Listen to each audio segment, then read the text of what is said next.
Hello everyone, मैं कांता पलवालिया आज आपके सामने कक्षा 12 से संबंधित राग समय सिद्धांत टॉपिक लेकर आई हूँ। आशा करती हूँ यह टॉपिक आपके बोर्ड के एग्ज़ाम में बहुत सहायक सिद्ध होगा। जैसे कि आप सभी जानते हैं कि उत्तर भारतीय संगीत पद्धति में रागों का समय 2 भागों में बांटा गया है। पहला भाग दिन के 12 बजे से रात्रि के 12 बजे तक और दूसरा भाग रात्रि के 12 बजे से दिन के 12 बजे तक। जिन रागों का वादी स्वर सप्तक के प्रथम भाग में से होता है उन रागों को दिन के 12 बजे से रात्रि के 12 बजे तक गाया जाता है और जिन रागों का वादी स्वर सप्तक के द्वितीय भाग में से होता है उन रागों को रात्रि के 12 बजे से दिन के 12 बजे तक गाया जाता है। जैसे राग भैरव का वादी स्वर धा होने के कारण और धा सप्तक के दूसरे भाग में आता है, इसलिए इस राग को उत्तरांगवादी राग कहेंगे और इसका गायन समय रात्रि के 12 बजे से दिन के 12 बजे तक के मध्य यानी कि 4 बजे से 7 सुबह 4 बजे से 7 के समय गाया जाएगा। 4 बजे से 7 बजे तक गाए जाने का मतलब यह है कि जो राग 2 समय के मेल पर गाए जाते हैं उनको हम संधि प्रकाश राग कहते हैं। जैसे 4 बजे से 7 बजे तक का वो समय होता है जब रात्रि जा रही होती है और दिन निकलने वाला होता है, तो राग भैरव का गायन समय प्रातःकाल है 4 बजे से 7। उसी प्रकार पूर्वांगवादी वे राग जिनका वादी स्वर सप्तक के प्रथम भाग में से होता है वे राग पूर्वांगवादी कहलाते हैं, यानी कि दिन के 12 बजे से रात्रि के 12 बजे तक। अब आपको एक एग्जाम्पल देती हूँ।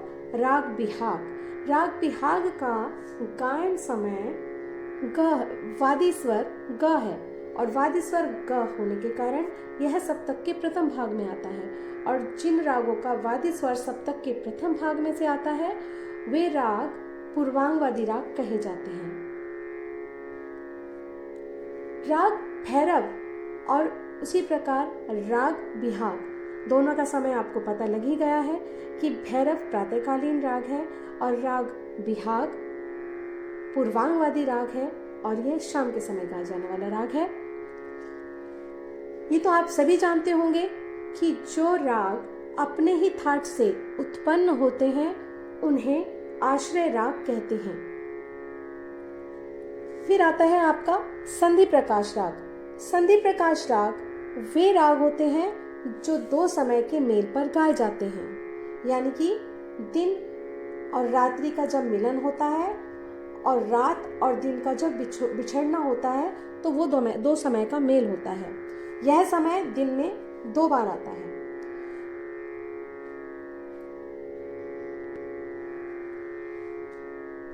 रागों के गायन समय को 3 वर्णों के आधार पर भी बांटा गया है। रेधा कोमल स्वर वाले राग, रेधा शुद्ध स्वर वाले राग और गानी कोमल स्वर वाले राग। रेधा कोमल स्वर वाले रागों का जो गायन समय है वो 4 बजे से 7 बजे तक है।